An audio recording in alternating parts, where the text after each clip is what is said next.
Hello again, my friends. December, we're on the slippery slope to Christmas. Isn't that wonderful? That marvellous incarnational scene.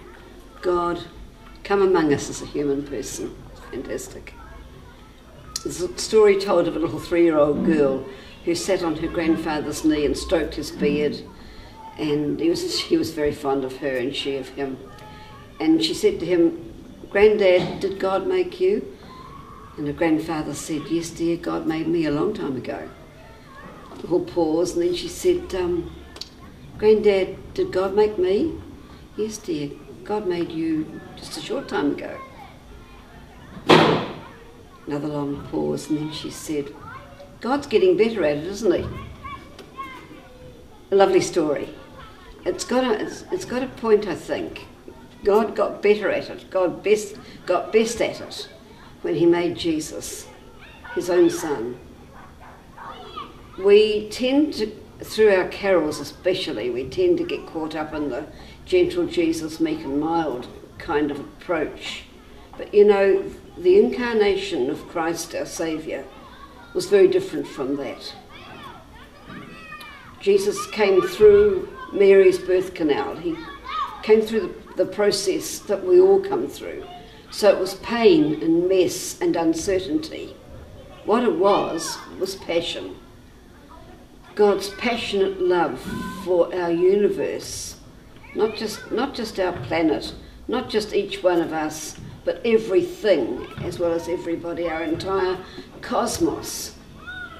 God is passionate about us, so much so that he wanted to send his own son as our Saviour. I mean, it's mind-blowing, isn't it? So, Christmas time, my friends, is a gentle time. It is a family time. It is a time around the crib of a tiny baby. But it also is a time of passion. Yeah, I believe that. Christmas is a time when we can cease wondering about what the world is coming to and concentrate on who is coming into the world. It's a very significant difference, isn't it? We all love Christmas, of course. We love the family time. We love the sense of new life. And that is what I mean by Christmas being incarnational.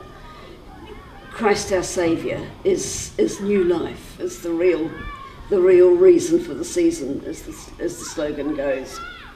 Let's not forget, though, that it is a time of great passion, and I think we can use that in order to pray for our world as never before. We here in Aotearoa, New Zealand, are going into Christmas with heavy hearts in many ways, because even as I speak today, people are gathering in the town of Greymouth on the South Island to honour the 29 miners who died in the terrible explosion a few days ago. So for us, it's not a time of great joy. It's a time of heaviness and loss, great grief and huge uncertainty about the future. So we need the Lord's coming as a sense of hope. We need the incarnation of Christ as a sense of hope. How can he give us new life, a sense of hope and the future, especially for those miners' families and their extended loved ones around the world? So this is still a time of prayer. And as I come to the end of this year and this particular series, I send you the love of Christ, the joy of the incarnation, and the hope of our Saviour's birth. May Christmas be a blessed time for each of you, and the new year see you with good health and great happiness in the service of our God. God bless. See you next year.